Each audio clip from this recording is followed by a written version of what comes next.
हिमालय की तराई में एक सघन वन था। वन में तरह तरह के पशु पक्षी रहते थे। वहीं जगह जगह ऋषियों की झोपड़ियां भी बनी हुई थीं।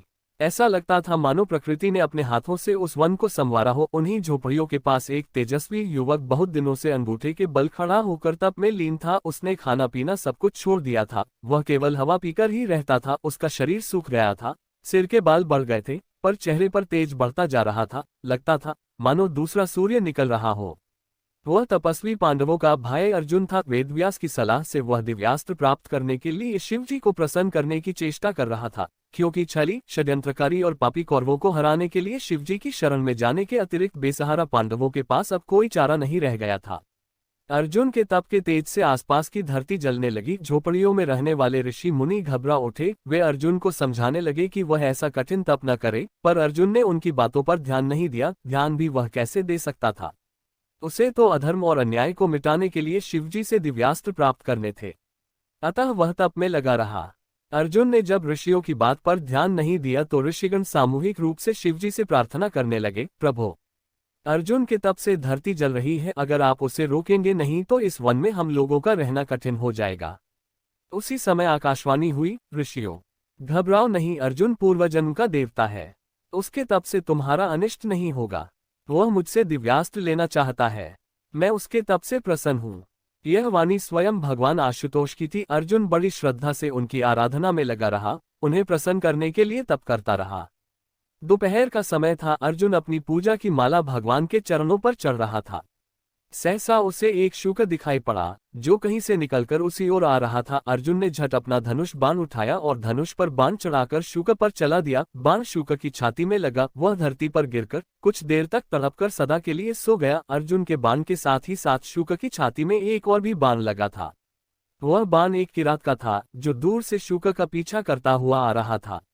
शूकर जब धरती पर गिरा तब अर्जुन और किरात दोनों शूकर के पास जा पहुंचे। अर्जुन ने कहा, शूकर की मृत्यु उसके बाण से हुई है।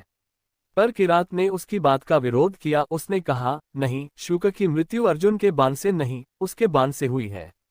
शूकर की मृत्यु को लेकर अर्जुन और किरात में विवाद होने लगा। दोनों ही एक दूसरे की वीरता को ललकारने लगे।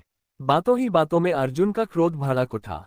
वह किरात पर बाण चलाने लगा। अर्जुन ने किरात पर कई बाण चलाए, पर उसके सभी बाण किरात के शरीर से फल की तरह लग कर नीचे गिर पड़े। वह विस्मित हो उठा, पर साथ ही और भी अधिक क्रुद्ध हो उठा। वह किरात को युद्ध के लिए ललकार कर उस पर बाणों की वर्षा करने लगा।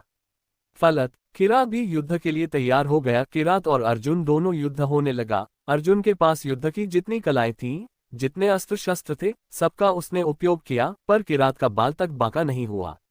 यह पहला अवसर था जब अर्जुन के बाण विफल हुए थे। वह आश्चर्य में डूबकर सोचने लगा, यह किरात कौन है? मेरे बाण क्यों विफल हो गए? कहीं किरात के रूप में भगवान शिव तो नहीं है? अर्जुन की आंखें बंद हो गईं। वह हाथ में धनुष बाण लेकर खड़ा था। वह आंखें बंद करके सोचने लगा, अवश्य किरात के रूप में यह शिवजी ही है।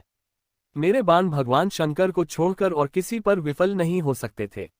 अर्जुन ने आंखें खोलकर देखो, सामने कोई नहीं था। किरात इधर उधर कहीं भी दिखाई नहीं पड़ रहा था। अर्जुन के मुख से अपने आप ही निकल पड़ा, भगवान शंकर, भगवान आशुतोष। सहसा अर्जुन के गले में एक माला आ गई।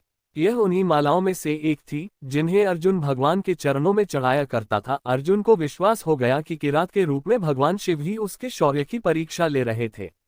अर्जुन का मन शक्ति और श्रद्धा से भर गया। वह पुलकित होकर भगवान शंकर की प्रार्थना करने लगा। भगवान आशुतोष प्रसन्न हो उठे। उन्होंने प्रसन्नता भरे स्वर में कहा, अर्जुन, मैं तुम्हारी वीरता की परीक्षा लेकर परम संतुष्ट हुआ हूँ। मैं तुम्हारी इच्छा के अनुसार ही तुम्हें पाशुपतास्त्र दे रहा हूँ। इससे तुम तीनों लोकों को जीत सकोगे। अर्जुन को उद्देश्य पूर्ण हुआ। महाभारत के पन्नों से प्रकट है कि अर्जुन ने भगवान शंकर के दिए हुए अस्त्रों से ही महाभारत के युद्ध में विजय प्राप्त की थी। सृष्टि के इतिहास में शौर्य की नैवेद्य से शिवजी को संतुष्ट करने वाला अकेला अर्जुन ही है।